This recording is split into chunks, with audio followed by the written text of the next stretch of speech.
So hey anime fans, the series name is What If Naruto Banished and Have Power of Sasuke. This is second part of the series, so let's start the series. The mysterious invader was following the trail marked on his scouter, tracking down the 2 power levels. You're a discredit to your race, but when I find you I'll show you what it means to be a scion, he thought. Kakarot. In the middle of the ocean, miles and miles away from land, sat a little island with a few palm trees, and a house with Kame House painted on the front. A vehicle which looked like a helicopter without the propellers and replaced with rocket boosters was parked in front of the house. A woman with blue-green hair, wearing a blue strapless shirt, a white jacket, and white shorts walked through the front door of the house. Hey you guys! Inside was the owner of the house, Master Rashi, a bald old man wearing sunglasses, a green shirt and yellow shorts, had a white mustache and beard, a sea turtle and a short bald man named Krillin, who was wearing the same orange martial arts uniform as Goku. Hey Bulma! Krillin greeted. Everyone was happy to see their old friend. Well, I guess it's been a while, huh? You sure didn't change, Bulma said. But look at you, you're as beautiful as ever. Rashi said, standing up from the couch he was sitting on with a glass of beer in his hand. But it looks like you forgot my truffles though. Oh well, that's okay, I'll forgive you. Oh, I didn't forget, Bulma said, pulling out a box from behind her back. Goodness, you're going to spoil this old man. I'm so happy, I could just squeeze ya. Rashi said with a perverted chuckle while looming closer to her chest. She scowled and bashed him in the head with the box. Yep, hasn't changed at all, she thought angrily. Goku, Gohan and Naruto were flying through the air, having the time of their lives on their way to Master Rashi's. They were flying over the ocean. Goku and Gohan were flying on the Nimbus, and Naruto was flying around doing loops and zigzag patterns. So, what's Yamcha been up to these days, Bulma? Krillin asked, taking the box of truffles off her hands. She growled in response to Yamcha's name. That idiot made me so mad I didn't even tell him we were going to be here today. I never want to see that jerk again. We're finished. Ever since he got over his shyness of beautiful girls he can't stay away from them. Rashi looked sympathetic. Breaking up is hard to do. I wouldn't know, Krillin said. Bulma calmed down after a minute and asked, so where's Goku? Well, he said he'd be here, so I'm guessing he's on his way. He also said he's bringing a new friend over as well, Krillin said. He put the box down on the table, opened it, and started to drool over the food. Krillin, you better save some for me, Rashi yelled. A new friend? Bulma thought. Who could Goku be bringing along? The mysterious invader was closing in on the 2 power levels. He smirked. He moves with great speed, but not fast enough. You can't escape me, Kakarot. Goku, Gohan and Naruto finally arrive at a house in the middle of the ocean on a small island. This is it, Master Rashi's home, Goku said. So, this is where this Master Rashi lives. Wonder why he's all the way out here, Naruto thought. Goku and Gohan leaped off the Nimbus when close enough to the ground, with Naruto landing gently beside them. The Nimbus continued on since its job was done. Hey, is anyone home? Goku called. Bulma, Krillin and Rashi rushed out to greet their dear friend, but then paused at the sight of Gohan. Hey, who's the kid? Bulma asked. Yeah, are you earning money by babysitting Goku? Krillin asked. He's my son, Goku said simply. Your son? The trio exclaimed in shock. They never expected this. Pretty wild, huh?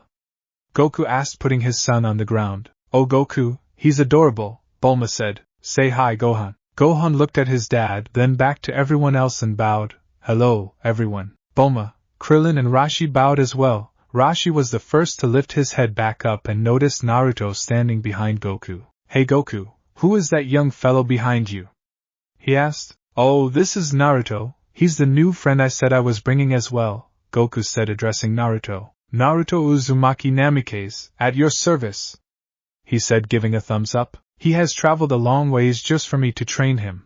I've been training him for the last 5 months, Goku said. Really? And what caused you to want Goku as your teacher? And how long have been traveling?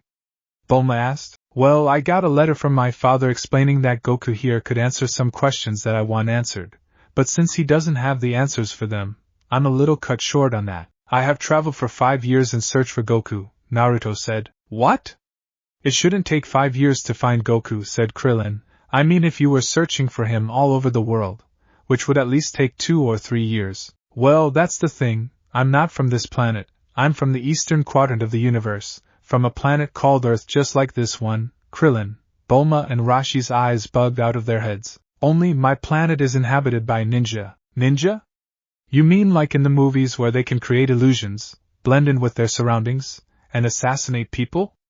Bulma asked. Well, we do that, but that's only for the higher-ranking ninja like Umbu. Lower ranks like Genin, Chunin and Jounin do missions that will bring profit to the village or an alliance with another village. We do live normal lives like hanging with our friends and family. Well, just friends for me, since I'm an orphan, Naruto said with his head down. Do you mind telling us what happened?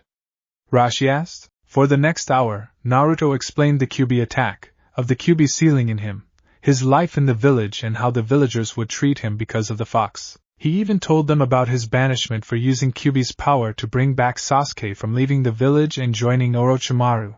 After the explanation, Krillin looked angry, Bulma was in tears, and Rashi looked sympathetic. I know living as an orphan can be difficult, but I never would have imagined something like that happening, Rashi said, especially since you're the one who was keeping the village safe from a demon. Without Naruto, that village would be nothing but rubble. Krillin said through his teeth. Bulma walked up to Naruto and pulled him into a comforting hug, tears streaming down her cheeks. Oh Naruto, I'm sorry your life there was horrible. No one should live a life like that. Naruto started to blush from the contact. Well, you don't have to worry about us thinking about you differently. You look nothing like a demon and so you shouldn't be treated like one. You should be treated like a human being, with love and respect. And I say you have our respect just by telling us that, Rashi said. Thank you, Master Rashi, Naruto said bowing. Suddenly Naruto looked a little panicked and scratched his head sheepishly. Sorry, but where is your restroom? In the house there is a hallway. It's the first door on the right, Rashi said. Naruto thanked him again and quickly dashed into the house. The boys had a very rough life. I wouldn't wish a burden like that on anyone, Rashi said. He then turned to Goku. So Goku, you named your son after your grandfather, did ya? Goku snapped out of his thoughts. Oh yeah, that's right. Well, that's wonderful. He's a fine-looking boy. Bulma dried her tears and bent down to Gohan's height. Are you going to be a brave fighter like you dad? Actually, Chi-Chi doesn't let him train, Goku said. Oh, so then what do you want to be when you grow up? Bulma asked Gohan. An orthopedist, he answered. Whoa, an orthopedist, huh? Bulma never thought a kid his age would want to be something like that.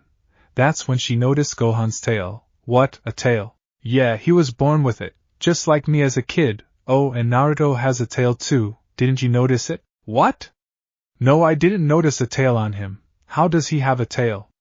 Bulma asked. Suddenly Rashi, Krillin and Bulma paled. Has Gohan ever acted strange at night? Or Naruto for that matter? Bulma asked. What do you mean? Goku asked confused. She means have they ever seen the moon at night, when it's full? Rashi asked a bit panicked. I don't think so, we all go to bed pretty early, although, I have seen Naruto in the forest in the morning passed out, but that was only because he'd been training all night. They relaxed slightly. Why? Goku asked. Huh? And no reason?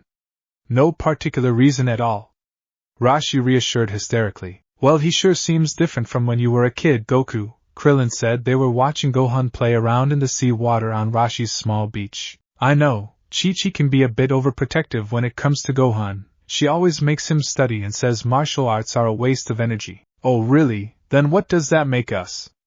Krillin asked a little peeved. Calm down boys, you can't expect everyone to agree with what you're doing. It would all be too easy then, Rashi said. Gohan ran back to his daddy laughing and giggling. Bulma then noticed a Dragon Ball on Gohan's red hat. Wow, that's real Dragon Ball on his hat, isn't it? Yep, the 4-star ball. I gave it to Gohan because it belonged to my grandfather, Goku said. I've been collecting Dragon Balls for fun. I have the 3-star ball and the 6-star ball too. Wow, it's wild thinking about the crazy adventures we had to find those things, Bulma said. Yeah, really, Krillin said picking up a pebble. So Goku, what are guys going to wish for once you get all 7? He then tossed the petal and it sailed across the ocean's surface doing multiple skips. That's a good question. Goku picked up a pebble as well. Come to think of it, I really don't want anything. He tossed it, and it never even touched the ocean's surface. It just sailed across while splitting the water as it soared. You would think Goku had less power now that he settled down, Rashi thought. You're still one bad dude, Goku, Krillin said. Suddenly, Goku's body tensed and he looked around intensely. What's wrong, Goku? Rashi asked. There's something bad heading straight for us, Goku growled. Are you sure, Goku? Bulma asked, looking around. I'm positive. I've never felt a power like this. Krillin's body tensed as well. Yeah, I feel it too. But there's nothing there. I don't see anything, Bulma said. Goku's body tensed even more as he felt the source of power coming closer. What is that? I've never felt anything like this. Such an awful power, he thought. Goku then spotted something in the air descending towards them. The mysterious invader had finally found the source of the power levels on his scouter. There. Oh yes, I see it, Goku. Rashi said. Who is that? Goku thought as the mysterious invader descended closer and closer. It's not Piccolo, is it? Krillin asked, trying to get a good look at the Saiyan invader. The Saiyan gently landed on the small beach, staring them down with a smirk on his face. This isn't good, I smell death in the air. Rashi thought uneasy as he watched the Saiyan warrior. The Saiyan clicked his scouter to be sure about his target. If he was Kakarot or not, the second power level was located inside Kame House. He'd get to that later. Well, we finally meet again, the Saiyan chuckled. You've grown up. But I recognize you though, Kakarot. Kakarot? You know, you're the second person to call me that in 5 months. My name is Goku. The Saiyan raised an eyebrow in confusion. Second? Does that mean that there is another Saiyan on this planet that I was unaware of? Who is this guy exactly? He must be nuts, Krillin said. Kakarot, what have you been doing all these years? Your mission was to exterminate all life on this planet. Why haven't you carried it out? The Saiyan said. Now it was Goku's turn to look confused. Look, mister, I don't know who you are, but you obviously got the wrong guy, Krillin said. The Saiyan smirked. I think you've been dipping in the sake. Allow me to escort you off this island, Krillin said, stepping closer to the Saiyan. Suddenly, Krillin was hit with an unknown force and was sent flying into Kame House, creating a hole in the wall. Krillin! Goku turned back to the Saiyan, seething with anger, then noticed something and was shocked beyond belief. A tail. The Saiyan warrior had a tail just like Gohan and Naruto. Bulma and Rashi trembled in shock and fear as they watched the tail twirl around. Naruto dashed out of Kame House, and the first thing he saw was the Saiyan warrior and his tail twitching. What happened out here? I was in the restroom when there was a sudden crashing sound from out here. Naruto then found Krillin's lead sticking out of the hole in the wall of the house and quickly helped him out. Thanks, Naruto, Krillin said, holding his head and wiping blood from his lower lip. The warrior instantly spotted Naruto's tail. So, there was another Saiyan on this planet. I could have sworn we only sent one to this planet, he said. Saiyan? Maybe I can get some answers from this guy, Naruto thought. What are you talking about? Goku asked, demanding answers. What, you mean to tell me you don't recognize me, Kakarot? The warrior asked. I told you, I'm not this Kakarot person.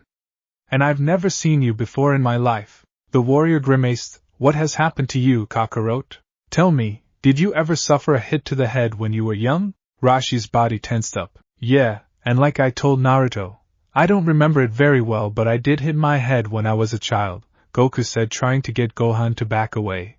Bulma came up and snatched Gohan and retreated to the back. You fool, you forgot. What? Tell me what I forgot, Goku demanded. Goku, Rashi said, he got everyone's attention. There's something your grandfather told me a long time ago that I think you should know. Long ago, when your grandfather was walking through the woods, he found a crater that had been recently made. He went to examine the crater more closely, and found what looked like a spaceship and you in a little round pod. He tried to take care of you, but you were downright uncontrollable and unusually powerful for a baby. You wanted nothing to do with Gohan's kindness. Then, one day, there was a terrible accident. You fell into a deep ravine and badly injured your head. Your grandfather thought he had lost you, but miraculously you survived. Yes, any other child would have died, but you recovered. After that you became a happy, loving boy. I am from outer space? Yes. Bulma walked up to them. Well, that explains a lot. So do you think Goku has some connection to this guy?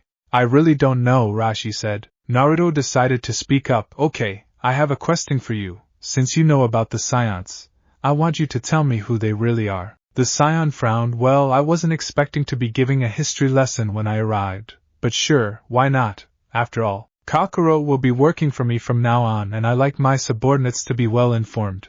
But first I'll tell Kakarot a little about himself. The group tensed up and was ready for anything to happen. Kakarot, you were born on the planet Vegeta. You're a space fighter, a Saiyan warrior, just like me. So, Goku really is Kakarot. I'm glad I've been training under the right person after all, Naruto thought relieved. Now allow me to introduce myself. My name is Raditz, your big brother Kakarot. Everyone was flabbergasted at that news flash, especially Goku. Goku has a brother?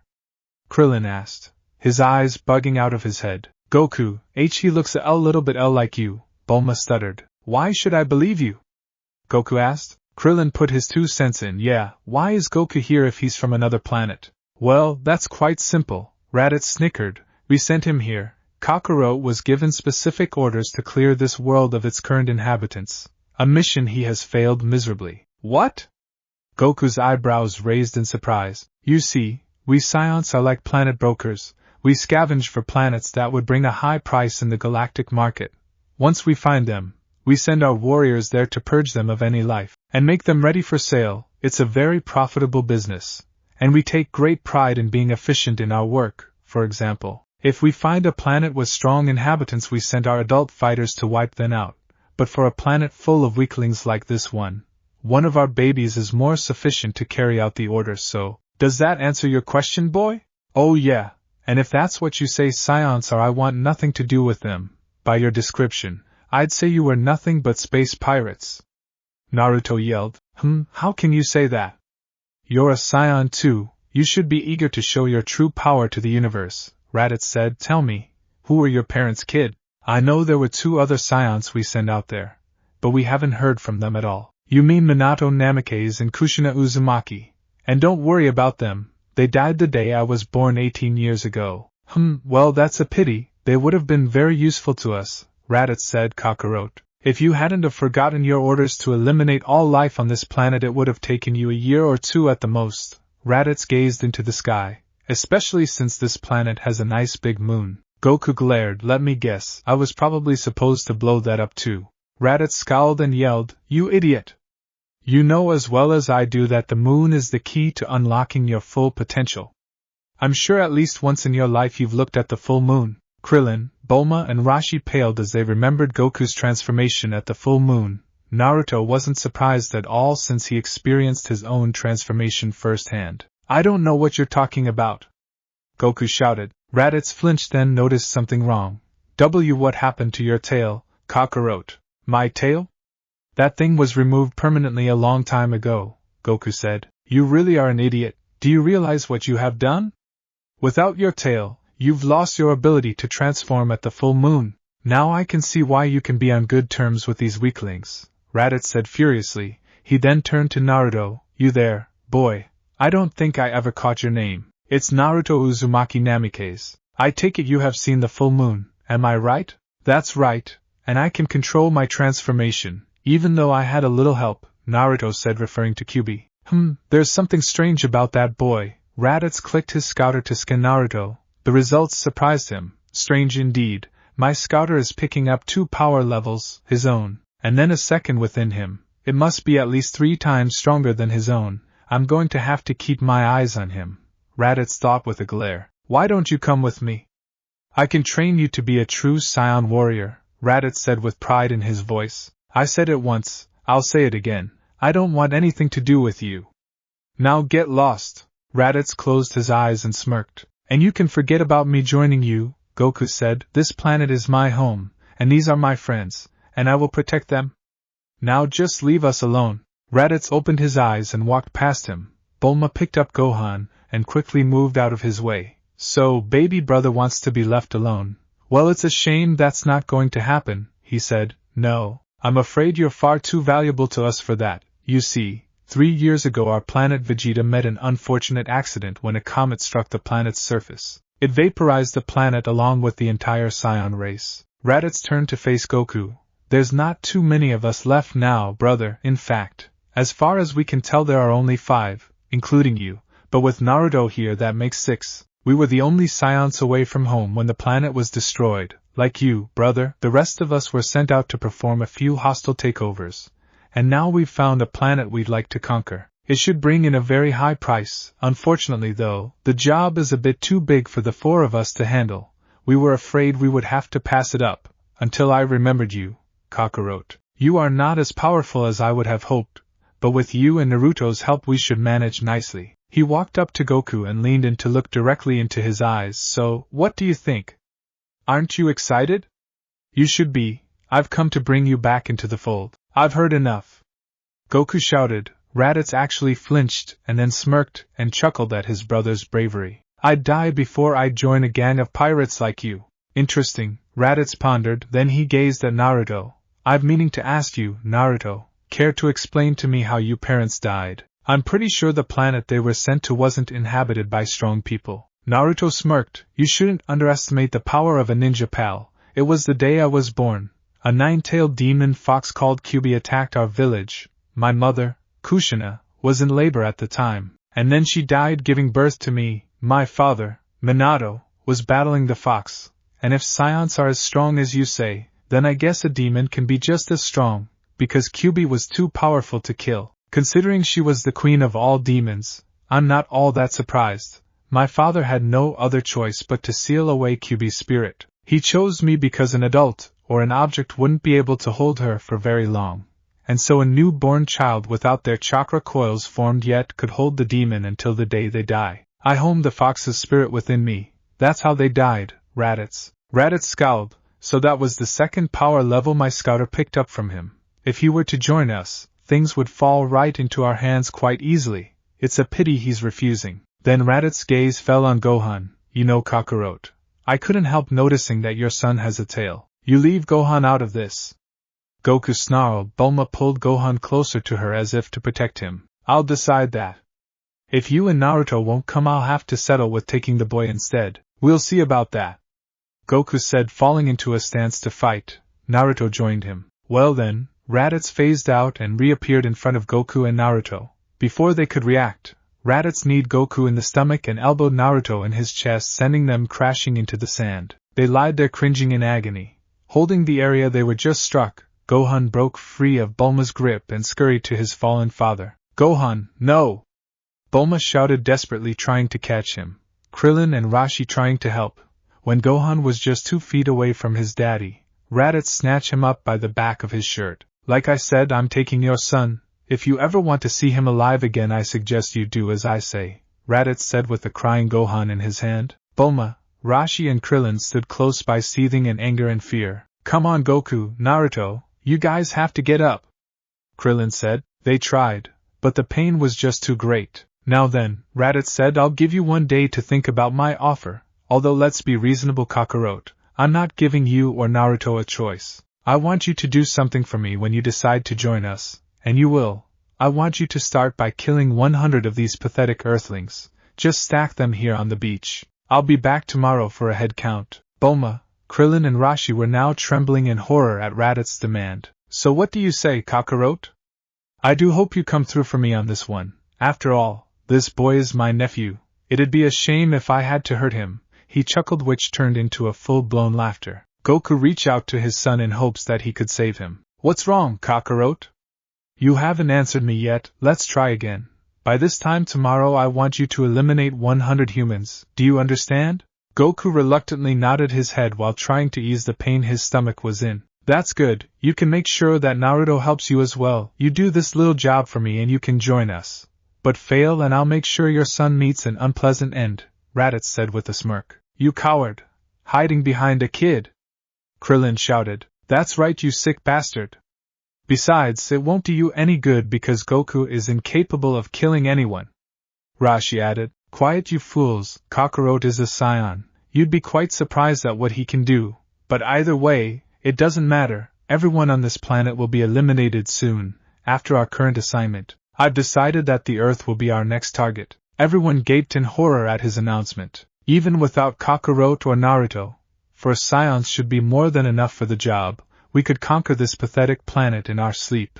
Raditz turned to Goku. So you see, if you were to kill 100 Earthlings now or not, the results will be the same. Goku crawled and grabbed Raditz's ankle. Please leave Gohan out of this, he struggled to say. I wish I could, Kakarot.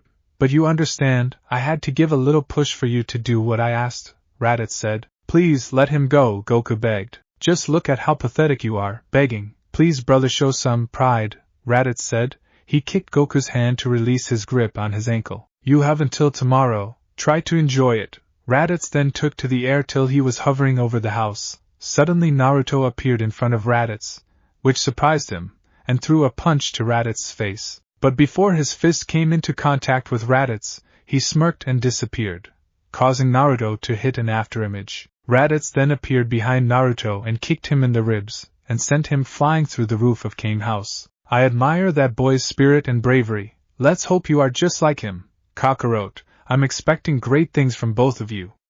Raditz laughed as he took off with a crying Gohan in tow. Gohan! Goku shouted, reaching out to them. He then fell to his knees and started beating the ground in frustration as he watched them disappear from view. The unthinkable has happened. Gohan was now in the clutches of the evil Raditz. What lengths will Goku go to ensure the safety of his son? Find out on the next chapter of Naruto Z. Naruto woke up in front of Kyuubi's cage within his mind.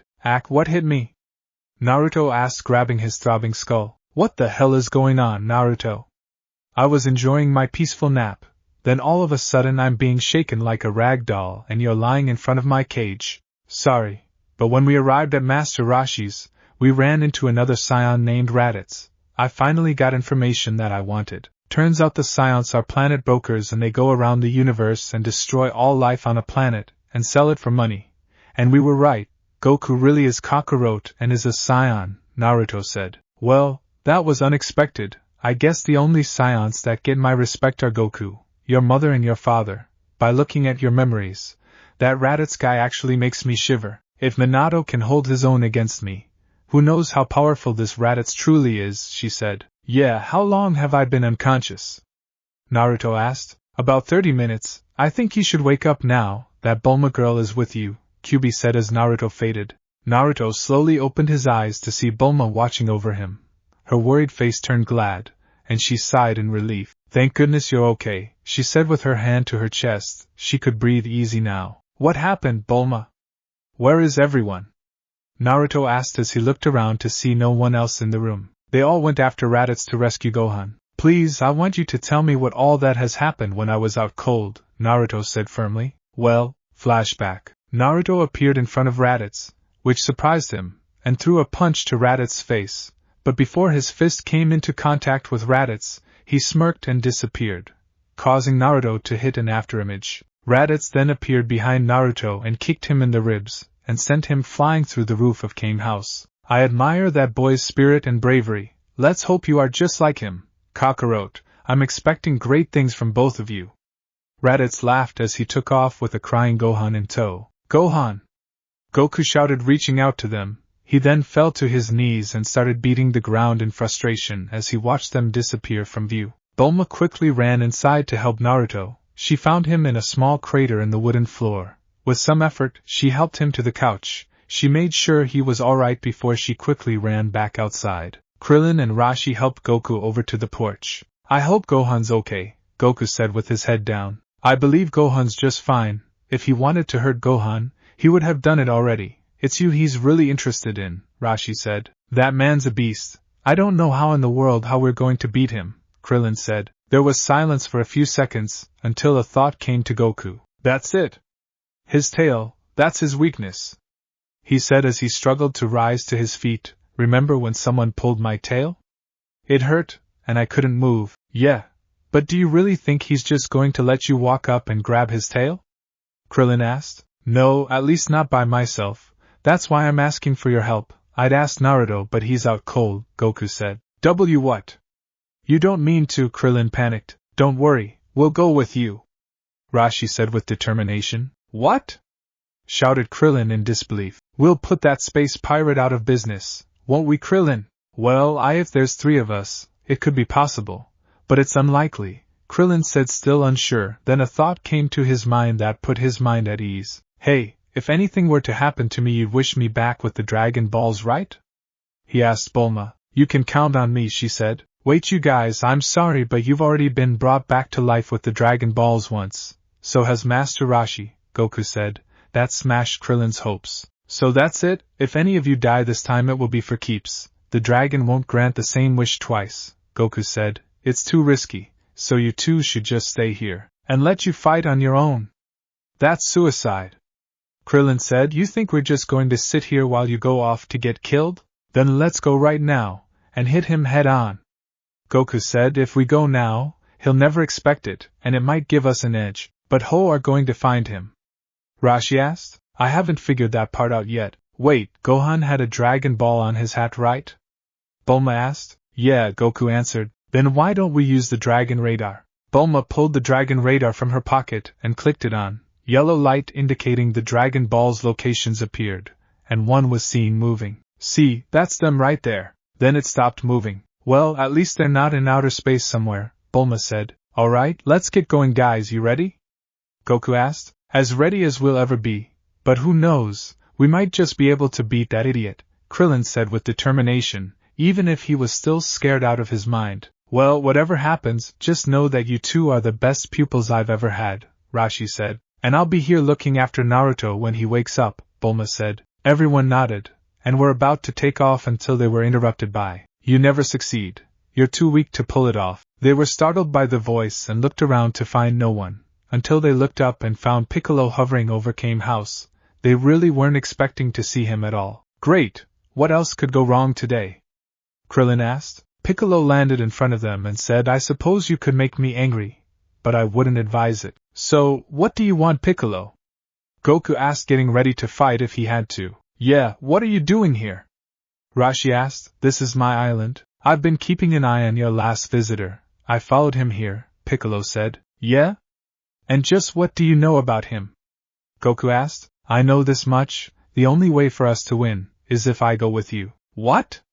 Piccolo actually wanted to help them? This shocked everyone definitely. I know that we're enemies, but hear me out. You've seen how strong he is, which means neither of us has a chance at standing against him alone. We'd be dead before the fight even started, however. If we team up, there's a slight possibility that we can overpower him. It's the only way. Agreed? The tension on the island was building inch by inch. I don't know. How do I know that you won't turn on me? Goku asked. The fact is, you don't. I'll be honest that my reasons for doing this are purely selfish. I could care less what happens to you, son. Piccolo's glare deepened. But I won't let that guy take over the earth. I plan to do that myself. Bulma yelped and pulled Turtle in front of her as a shield, which he didn't enjoy at all. As far as I'm concerned, as much as the idea sickens me, I'm willing to put our differences aside, and this is only a temporary truce. The next time we meet it will be as enemies once again. And when that time comes, I'll promise to whatever it takes to stop you. Goku turned around with a smile, but was still glaring at Piccolo. But until then it looks like we're a team. You got a deal. Piccolo smirked. Alright, let's consider it done. If you can stand working with me, I suppose I can bear working with you. But don't forget, when this is over our alliance is terminated. Geez, unbelievable, Krillin mumbled. Bulma, we're going to need your Dragon Radar, Goku said. She handed him the radar. Then he took a deep breath and shouted, Nimbus! Hey Piccolo, you think you can keep up with the flying Nimbus? Goku smirked. Are you kidding? I'll be embarrassed if you can even keep up with me on that silly little toy. Goku leaped up onto the Nimbus and they took off into the direction the radar was pointing, leaving Bulma, Rashi and Krillin to ponder what just happened. I don't know if I should be relieved or not. How can we be sure we can trust Piccolo? Krillin asked. I know. I'd be more comfortable if Naruto went with Goku instead, if he wasn't unconscious, Bulma said. Rashi recovered from his shock. Wow, I still can't believe that just happened. It's incredible. Are you serious? Krillin asked Rashi as if the old coot had lost his mind. Think about it, those two are the strongest fighters the world has to offer, and together they might actually win. Hurry and fire up those jets. We're going after them. Flashback end. So, Goku-sensei and Piccolo are fighting Raditz right now? Naruto asked. Yes, and I don't know if they're winning or not, Bulma said worriedly. Well, no use me sitting around here while they're having all the fun, Naruto said, rising to his feet. Wait. Are you sure you're okay to move about? I heal fast, Bulma, so there's nothing to worry about, Naruto said as he ran out the front door. He took out his scouter he had in his pocket and clicked it. I'm surprised this thing is still intact, he said. His scouter indicated their location and quickly took off into the sky. Bulma ran outside and watched Naruto fly off into the distance. Please be careful, Naruto. Naruto was soaring as fast as he could to try and get there in time to help. Hey, Kyuubi, when we get there I don't want you to interfere with the fight unless I say so. Are you crazy, kid? He'll kill you easily if you don't use my power. I'll only use your power depending on the outcome of the fight. Fine, but you better not die. Krillin and Rashi were in Bulma's jet, flying over landscapes, trying to find Goku and Piccolo's current location. How are we doing, Krillin? Are we getting close? Rashi asked. If we had the dragon radar, we'd probably be there by now. I just hope those two aren't dead by the time we get there. Well, at least with Piccolo fighting alongside Goku, they have a fighting chance. Yeah, but the fact he's with Piccolo is what worries me the most. I mean, he's one of the bad guys. For all we know, he's already teamed up with Raditz and blasted Goku, and, Rashi interrupted Krillin, Goku can't beat Raditz alone, and I doubt we could be any much help. So we might as well put our faith in Piccolo. If he can help Goku, or won't, then there's no one else who can. Good luck, Goku, Krillin thought. Suddenly, something zoomed right past them at top speed, leaving Krillin and Rashi stunned. Whoa, what was that? Krillin asked. Goku and Piccolo were breathing hard trying to catch their breath. They were covered in bruises. Nothing major, well except for Piccolo, who lost his left arm due to Raditz's last energy blast. Currently, Goku was fighting Raditz on his own. He was giving Piccolo some time to charge up an attack he said should do some damage on Raditz. Raditz blocked every punch and kick Goku threw at him. Then the tables turned and Raditz was pummeling Goku with much faster and harder attacks. Then he used a roundhouse kick to send Goku grinding into the ground. But Goku quickly regained himself and pushed off the ground into the air. He's persistent, I'll give him that, Raditz said amused. Goku then cupped his hands and brought his hands to his right side. Ka-me. Raditz's eyes widened in shock. What? That's not possible. His power level is skyrocketing. 900,910. Ha-me. But how? He knows how to concentrate all of his energy into one spot. Then he quickly turned to Piccolo and was just as stunned. His power level is rising too. It's over 1,000, and it's still going up. Hiya! Goku fired his attack. Raditz dashed to avoid Goku's Kamehameha wave. But Goku wasn't giving him that chance. He pulled up and the blast followed, closing in on Raditz. Since Raditz couldn't outrun the blast, he turned and held his palm out and blocked the attack. When the attack made contact with his palm, there was an explosion. The debris cleared and Raditz came out without a scratch. But that doesn't mean there wasn't any pain running through his whole arm. He cancelled it out. Goku growled. Piccolo had better hurry. Is that all you got, brother? Then it's my turn to show you how it's done, Raditz said as he flexed his arm back. He then fired a ki blast that Goku didn't have time to dodge. The blast hit and sent a shock throughout his body. He fell out of the sky and face planted into the ground. Raditz appeared in front of Goku and lifted him up by the collar of his shirt. He suddenly paused as he felt uprising power and turned to Piccolo. The green man was finished charging his attack. You could see a small ball of energy sparking at the tip of his fingers. Let's see you block this one. Raditz started to sweat at the sheer power his scouter was reading. How foolish of me to underestimate these guys. Power level of 1330.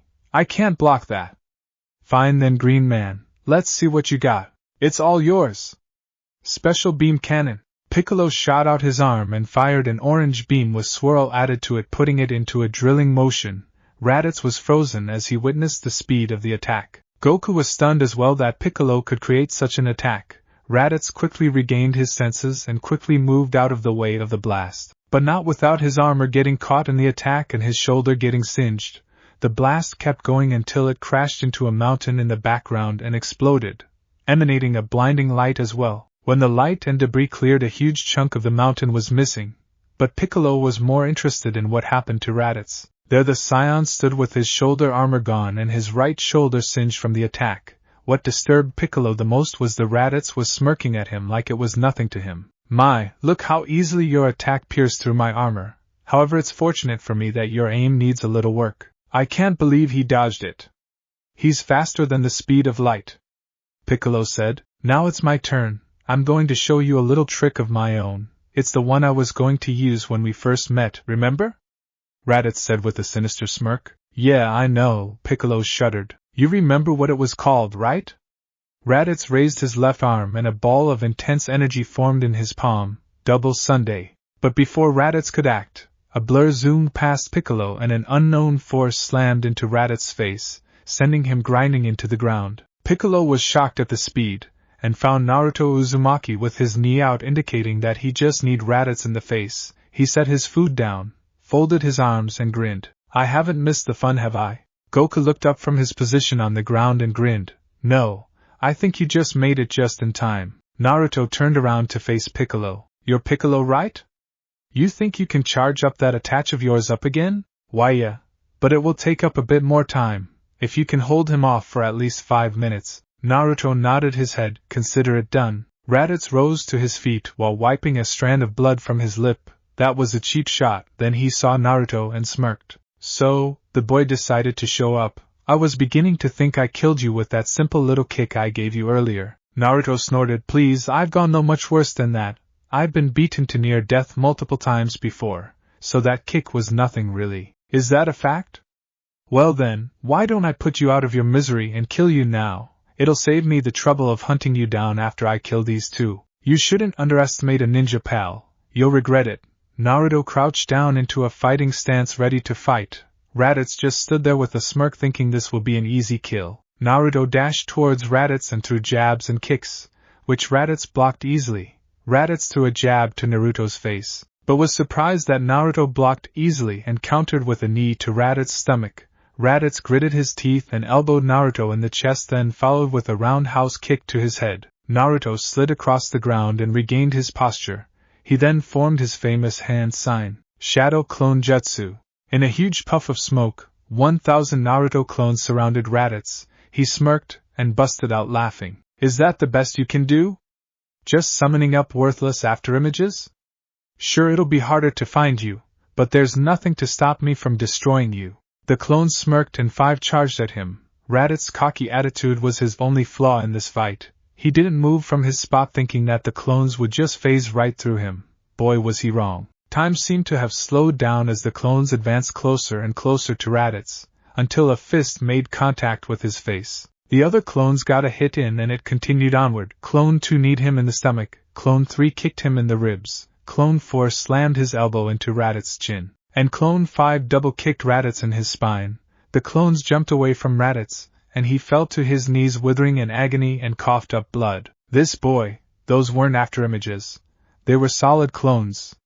He can actually create solid clones. Raditz was pissed that this kid could do such an impossible thing. He rose to his feet and glared at Naruto and gritted his teeth. Alright, you little wretch, I'm done playing games. Raditz's power started rising.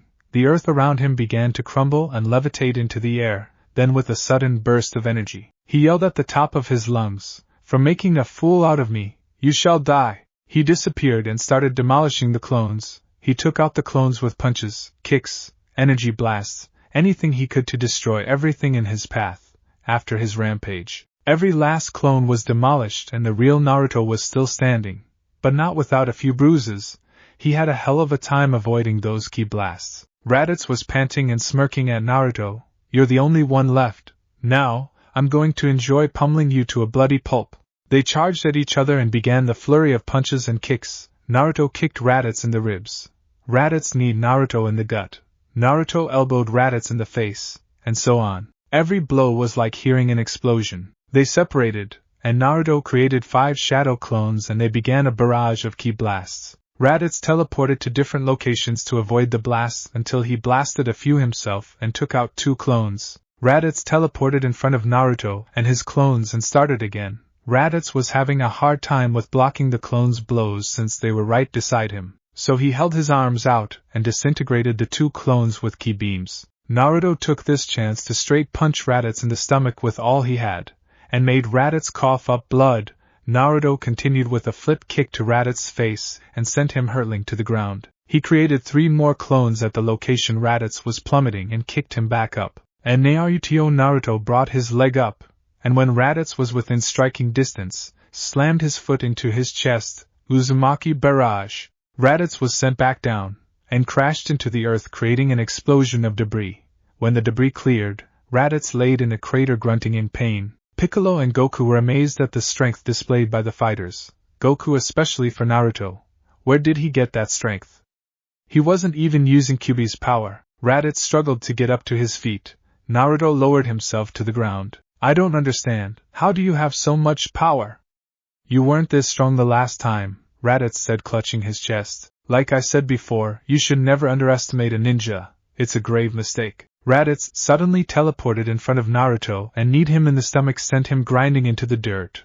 Raditz then stomped on Naruto's ribcage, breaking a few ribs with a sickening crunch. It's also vital to keep your guard up. That was a cheap shot, Naruto grunted. Consider it payback for the earlier cheap shot you inflicted on me, Raditz said. Now it's time to say goodbye. He looked over at Piccolo. What's the matter, green man?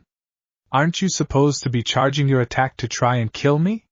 He taunted. Piccolo growled in frustration. It's no good, I need more time. Raditz turned his attention back to Naruto. He raised his arm again to perform his attack for the third try. But before he could charge it up, he sensed something. What's that?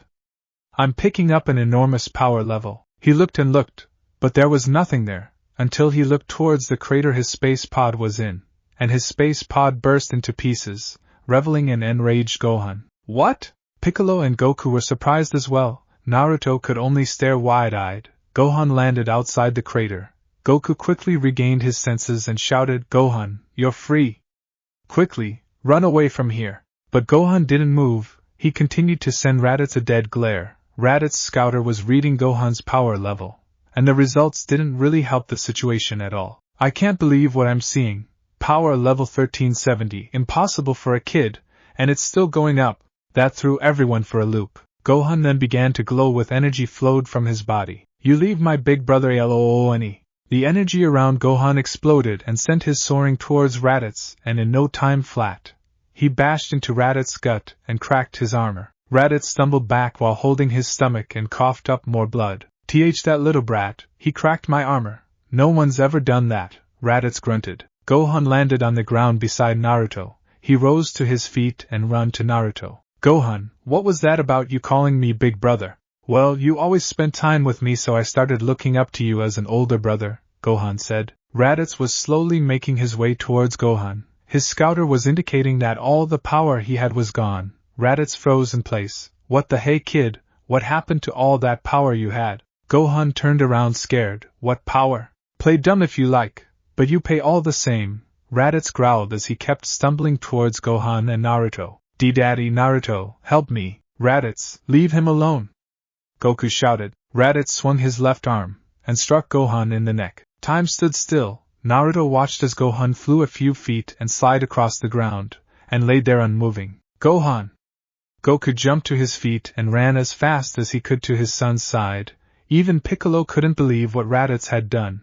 Inside Naruto's mindscape, Kyuubi could see everything Naruto could see, and she could only stare in horror. Goku ran past Raditz until he was at his son's side. He fell to his knees and picked the boy up into his arms. Humph, I need to finish the job and kill that kid. He's even more powerful than you, little brother, and it could be very bad for us if he ever learns to control it, Raditz said. Be-bump, be-bump. That was all Naruto could hear. He sank into his mindscape and appeared in front of Kyuubi's cage. Hey, Kyuubi, I know Naruto, you don't have to say anything, she said as red chakra oozed out from the cage and consumed Naruto. Raditz turned his attention to Naruto. Well, I suppose it would be a good thing to destroy you first since you were the only one who could put up a fight. He walked up to him and lifted his foot. Now, you really will die. Before he could even move, red chakra swirled around Naruto and pushed Raditz back. Naruto rose to his feet. All his wounds were healed as if he was never injured. His hair became wilder. The whisker marks on his cheeks darkened.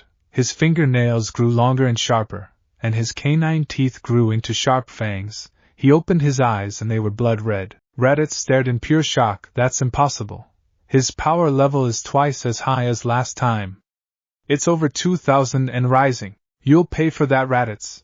I'll kill you for harming my little brother. Raditz watched as 3 chakra tails grew behind Naruto. That must be the other power level my scouter was picking up earlier on that island. I had no idea it was this powerful. Goku and Piccolo were just as shocked as Raditz.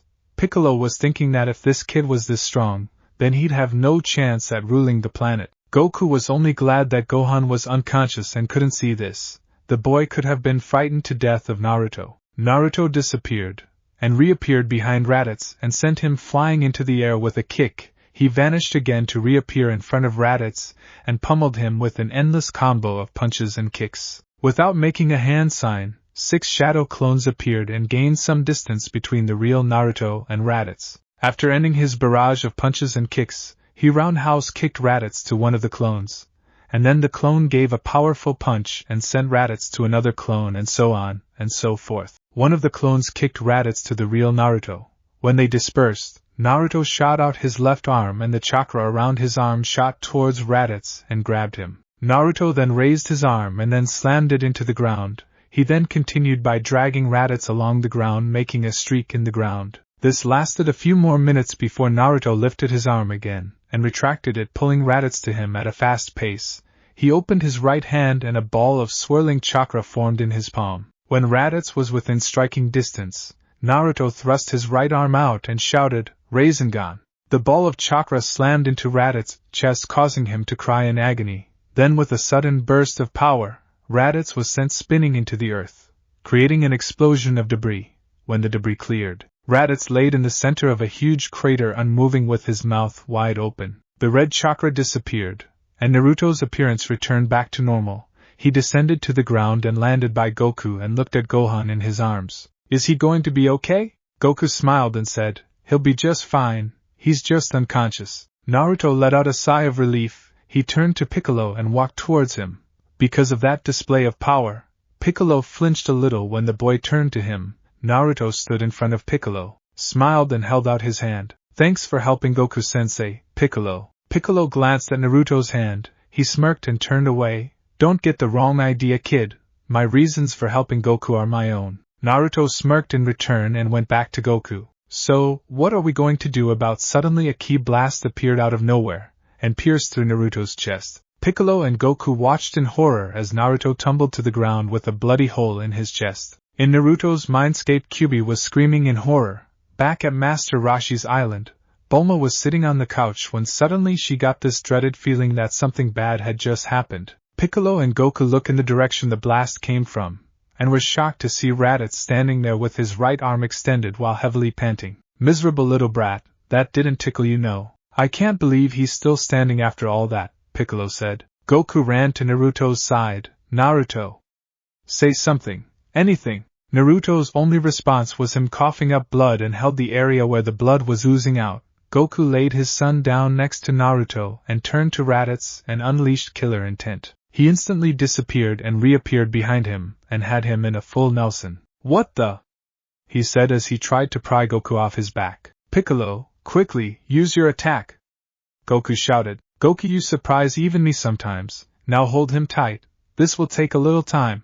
Raditz was doing everything he could to get Goku off his back. "You know, it never pays to take a life," Goku said. "You fool, if you keep this up, you'll die as well." Raditz said. "How do you expect to dodge that blast and keep me here?" "You're right, I can't." Goku was having a hard time keeping Raditz in one place. Even with all the injuries he received, he could still put up a struggle. "Piccolo, would you hurry up? I can't hold him much longer." "Hang on, I'm almost ready." Piccolo then smirked. "So you're going to sacrifice yourself? How noble of you and how convenient for me." Then again, "It'll only be a matter of time before your friends wish you back with the Dragon Balls. Too bad. Kakarot, if you don't let me go, we're both going to die." "Do you really want to die as well?" "If it's the only way to beat you, then it's fine by me." After a few more minutes of endless struggle from Raditz, Piccolo was finally finished charging his attack. "Prepare yourself, Goku. It's ready." Special Beam Cannon. Raditz screamed out on terror as the beam came closer and closer. Goku braced himself for the finishing blow, then it slammed into Raditz, but didn't stop there. It pierced through Raditz and continued and impaled Goku as well. Goku released Raditz and they both toppled over to the ground, blood oozing from their wound. Kakarot, how could he? It makes no sense, the fool. Now we're both dead. Piccolo chuckled. "No, you'll die alone. Goku won't be gone for long. I suspect his friends will make sure him and that boy Naruto will be back within the week." "What?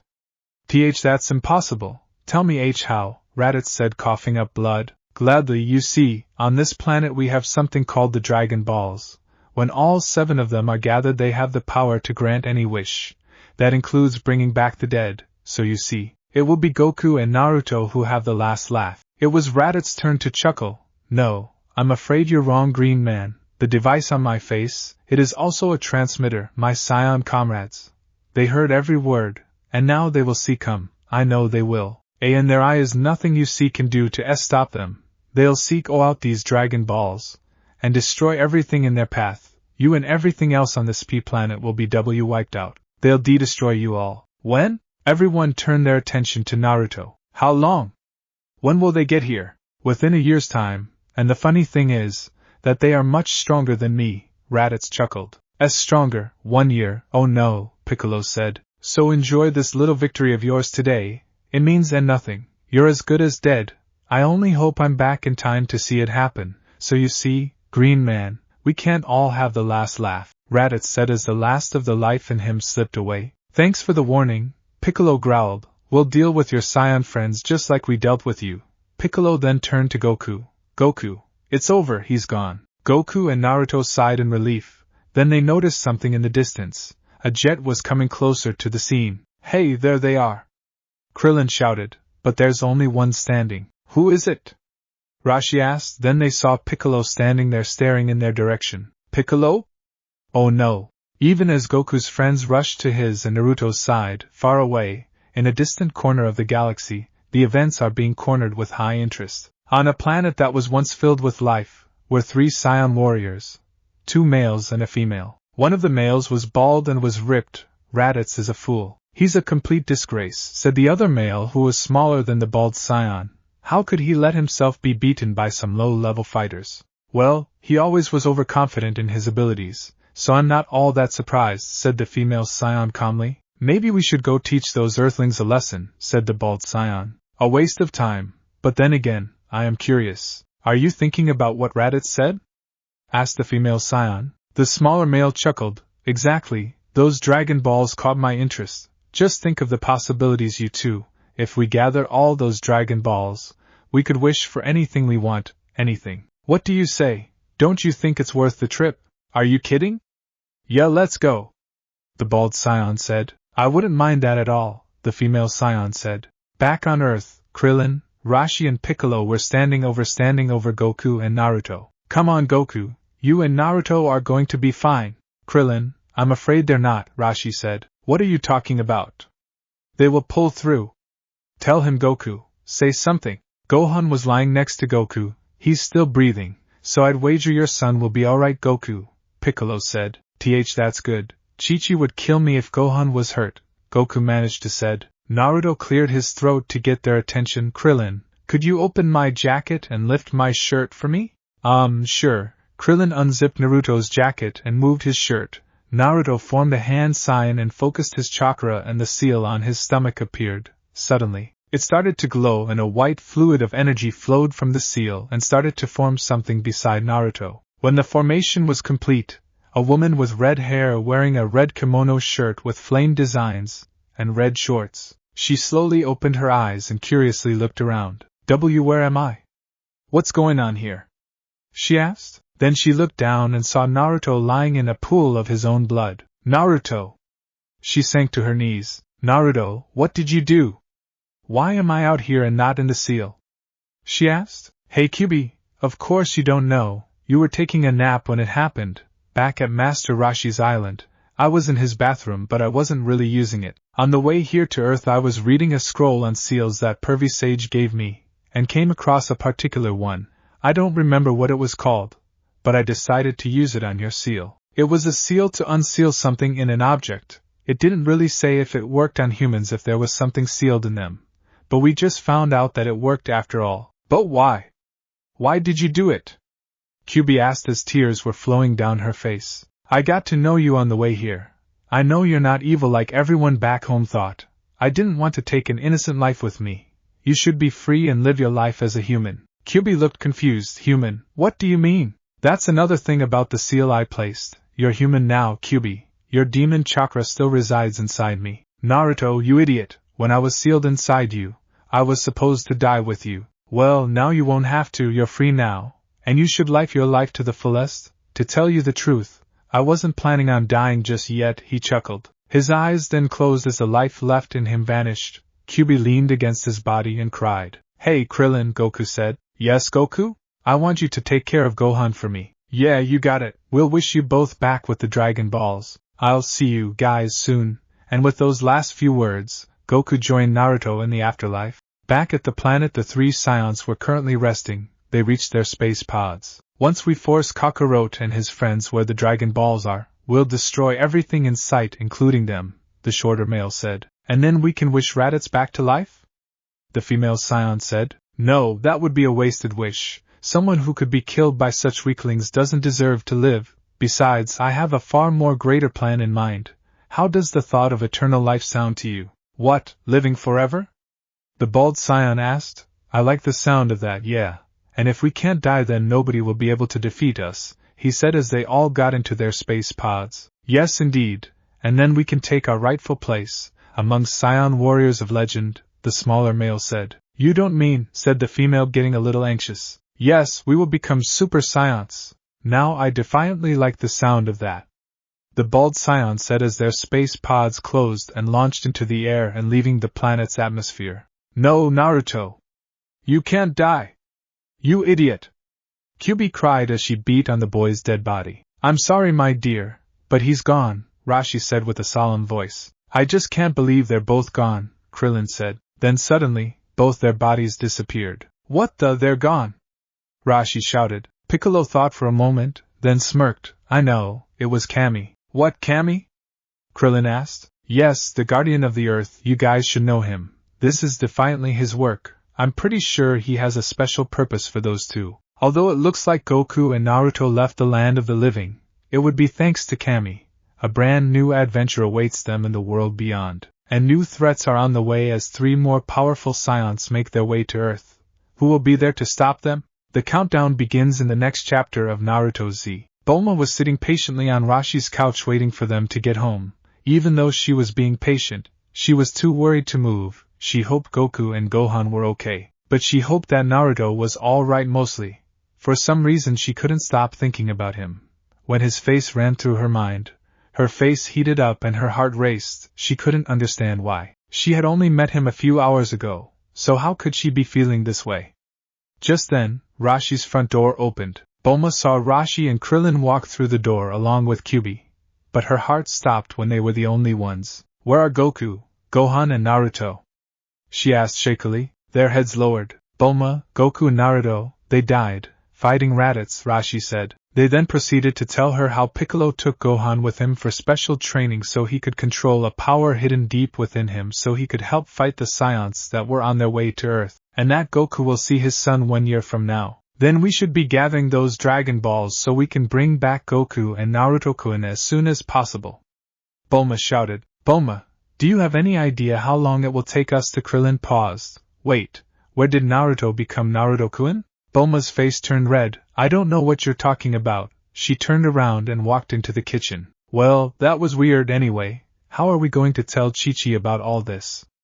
Krillin asked. Kyuubi thought for a moment, then went into the kitchen after Bulma. She found Bulma sitting at a table facing the wall, and she could hear sniffling. You're crying for Naruto-kun, aren't you? Bulma jumped a little, but calmed down a second later. You're Bulma, right? Bulma wiped the tears away. That's right, and you must be Kyuubi. Kyuubi nodded. I kinda figured. You weren't exactly here when everyone left. And no, I'm not crying over Naruto. I'm crying because one of my best friends is dead. You can't lie to me, Bulma. I can sense your feelings for him. Despite you only meeting with him recently, I know, because I too have feelings for Naruto, and I think it's good that there is one other person that loves him. Bulma looked away, but I'm not sure if it is love yet. Then, when we with Naruto back, we'll have to find out, Kyuubi said smiling, which Bulma returned. The check-in station, the place where every soul in every planet in every galaxy, even in different dimension gather to determine whether they go below, hell, of above, heaven. And so, that's why I brought both Goku and Naruto here before you, to request that you allow them to travel to King Kai for training to protect planet Earth from the Scions who are to arrive in a year's time, said Kami, who looked like an older version of Piccolo. King Kai, huh? And you're sure these two have what it takes to make it along Snake Way? The bearded red giant in a business suit sitting behind a desk asked. It's a long and dangerous journey. Yes, they are, King Yema, Kami assured him. Naruto turned to Kami. Hey, is this where every soul comes? Yes, King Yema is the one who decides where to send souls depending on their record, Kami explained. So that means, Naruto pondered on his thought. Excuse me, King Yema, but have you seen a couple of souls by the names Minato Namikaze and Kushina Uzumaki? King Yema pulled out a small book and searched. Let's see. Oh yes, I have Kushina right here. She was your mother, I believe, sweet as can be. She came by here 18 years ago. I sent her above, but I'm afraid I don't have Minato marked down in here. I'm going to have to check a different list. King Yema pulled out a little black book and searched in there. Minato, here he is. I'm sorry, but in this list the Shinigami keeps these souls. He has souls to keep things in check down in hell. I'm afraid I can't do much for him. I see. Naruto's head drooped. He was upset that his father was in neither heaven nor hell, but was glad to know that his mother was in heaven, where she should be. It was Goku's turn to speak. Hey, by any chance did a man named Raditz come by here? Goku, you must address him with respect. Kami scolded. Oh yes, Raditz, your brother, what a case, that one, I sent him below. Did he try to fight you? Goku asked. Well, he tried, but I got him into my Yema lock and overpowered him. What, really? You must be really strong. Goku shouted in bewilderment. Forget King Kai. I want to train here. Kami cleared his throat. Yes, well I'm afraid King Yema is far too busy to take on pupils. Kami leaned over and whispered to both scions. Besides, King Kai is much stronger than King Yema. King Yema's right eye twitched. Kami, you little slug, I heard you, and I'll remember that when I'm passing sentence on you. Oh, I'm sorry King Yema, he said frantically. I didn't realize your ears were so big, I mean good. King Yema sent a glare at Kami, who chuckled nervously. Sorry, Kami bowed. So you want them to train under King Kai? Very well then. Kami sighed in relief. Thank you, King Yema. Alright, you two go wait outside and I'll call an escort for you to Snake Way. Thanks. Both scions said before running by King Yema's desk. Oh, one more thing you two, King Yema said, stopping them. You must be careful not to fall from Snake Way. If you do, I'm afraid that there's no coming back. Yes, don't let Snake Way wear on your minds, Kami threw in. Well, we don't know what to expect, but we'll do our best to reach King Kai, Goku said. Besides, back on my planet you didn't know what to expect on ninja missions, so things are going to more fun in my opinion, Naruto said. Well, I guess we'll see you in about a year, Kami, Goku said as they left the room. Everyone was sitting in Rashi's living room. So, one of us is going to have to tell Chi-Chi about them. Krillin said. Krillin, I think you should be the one to tell Chi-Chi. After all, you and Goku have been friends for a long time, Rashi said. What? Why me? I'd rather die. Kyuubi giggled. I have to say I feel sorry for you, Krillin. I've seen Chi-Chi through Naruto's vision and I have to say that she could pass off as a demon when she gets angry. Really? Man, you guys will come to my funeral, won't you?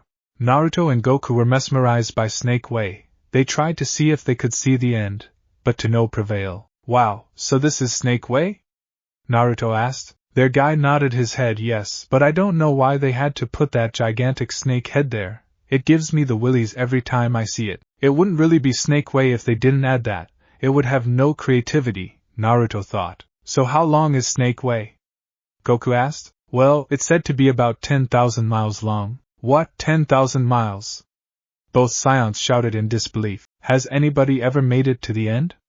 Goku asked. King Yema is the only one that has ever made it across, and that was many, many centuries ago, the guide said. Centuries?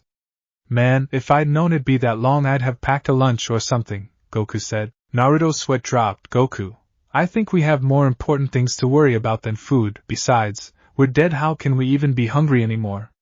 Well, I guess even dead people have to eat. I agree, you have a long journey ahead of you. Just make sure you don't fall off Snake Way, because there's no coming back if you do, the guide said. Yeah, we've heard, Naruto said. Well, good. It sounds like you're ready to get started. Now if you'll excuse me, I need to get back to the check-in station. Oh, can you do one more thing for me? Goku asked. What is it? Do you know a woman named Baba, the old fortune-teller? Yes, of course. Great. Okay, I need you to tell her to let Master Rashi and the others to know not to wish us back with the Dragon Balls for 1 year, and tell her I'll owe her one. Master Rashi, no Dragon Balls, 1 year, and I'll owe you one, he said as he wrote all that down. Okay, I've got it. Thanks, well we'll see you around. Hold up, Goku. Let's have ourselves a little race to see how far we can get, Naruto said. Alright, that sounds like fun. Okay, ready, set, At that Naruto took off, getting him a head start. Hey, that's cheating! Goku yelled as he took off after him. The guide watched in amazement as they flew out of sight. They can fly.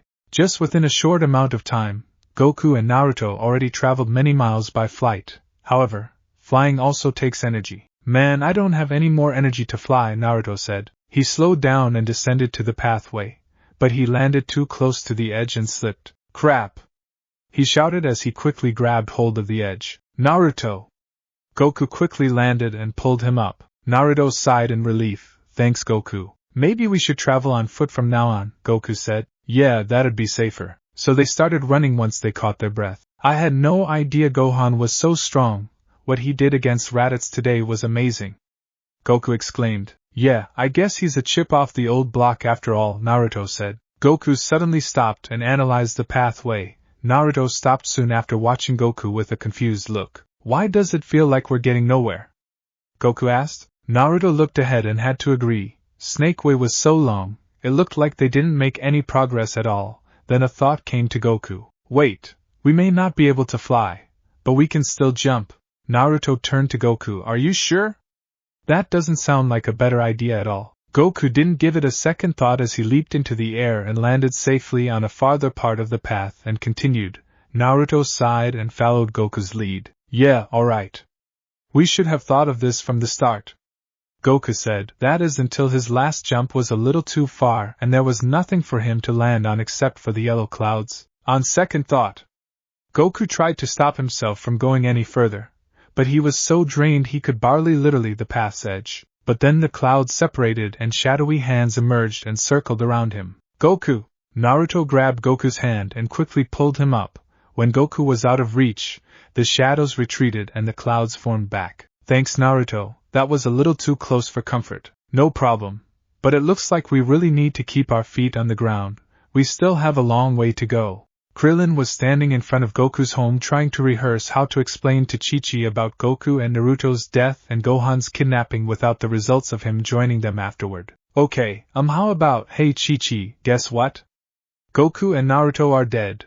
And well, Gohan's been kidnapped again, he said with a nervous chuckle. However, he a lot to be nervous about, for the front door opened to reveal his doom. Oh, Krillin, what are you doing here? Krillin tried to speak, but he couldn't get word out in edgewise because he was too scared. Where are Goku and Naruto? Weren't they with you? Well, he was, but why, you know how plans can change and well, Krillin panicked. Ox King then stomped into view, which just made things even worse for Krillin. Krillin, hi. Hello Ox King, nice to see you. You're acting strange, Krillin. Where's Goku? Chi-Chi asked. Yeah, and that Naruto kid, where is he? Ox King asked. Alright, them. Well, the thing is, well, what? Chi-Chi was starting to lose her patience. They're delayed. Krillin said. Really? Chi-Chi and Ox King were confused now. Yes, that's it. He's running late. Krillin chuckled nervously. Then when are they coming back? Chi-Chi asked. Well, actually they're not coming back. What do you mean they're not coming back? Chi-Chi yelled. Krillin was beyond frightened. Well, they are, just not right away. What on earth are you talking about, Krillin? Ox King tried calming her down. Now, Chi-Chi, why don't you come in, Krillin?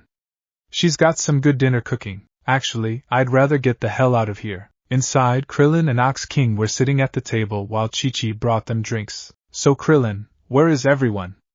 Chi-Chi asked. I called Kame House earlier, but no one answered. Oh, well, there's no one on the island. They are probably out on Master Roshi's, boat. Yeah, his boat, Krillin said hysterically. Really? I didn't know Master Roshi had a boat. It's, and new. Well, I hope Goku's having fun, because he has some explaining to do.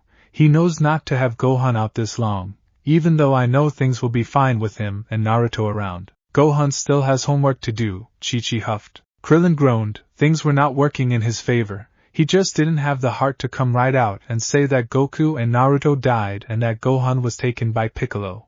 Goku and Naruto continued running along Snake Way, thought they have been running for miles. The path just didn't seem to get any shorter. You know, I think we've been lied to, Naruto. Why do you say that? I don't think we've even scratched the surface on reaching King Kai. No, not that. That guide back there said we didn't have to worry about food. But I'm starving. Naruto's face faltered though. Come to think of it, Naruto was feeling hungry as well, which still was strange to him considering that they were dead. Goku and Naruto continue their journey to reach King Kai, but as they continue on, the Scions advance even closer to Earth. Will they reach King Kai in time, and will King Kai's training even be enough to defeat the Scions? Stay tuned for more Naruto Z.